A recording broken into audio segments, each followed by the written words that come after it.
Hey, Strawbricks back for another update. So I think I explained in the last video that I like to kind of, at least not like to, but have gone through a similar process with regards to the 1989 Batmobile and kind of the method of operations of putting this mock together.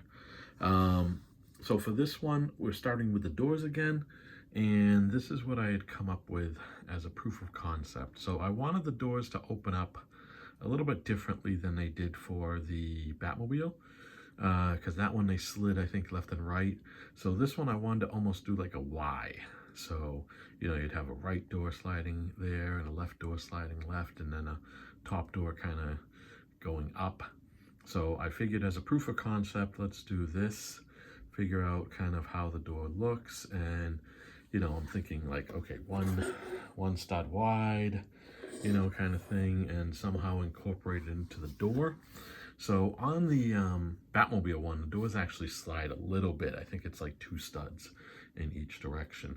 But I always kept them kind of in the open position just to show that it can separate, because half the time or more than half the time, I'm never with my mock.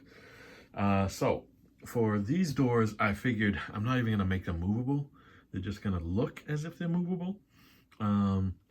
So again, this was the original concept, and let's see, we got some little, these little groove tiles, and we got some, 1x2 bricks with the, what do you call it, the grooves on them? I don't know what you call it. All right, but anyway, this is what we came up with. Well, this is what I came up with, at least. So it's got a lot of detail in there. I changed up kind of looking at some of, some other things online and stuff to add some greebling to the wall itself, to the doors. We got some tracks in there, so it looks like, okay, there's where the rollers would, roll against the door and pull it up and pull it down and left and right and so on and so forth. And I built it so that it's kind of in a little bit of an opening or maybe closing position, who knows. Add a little detail on top here because we had some extra space.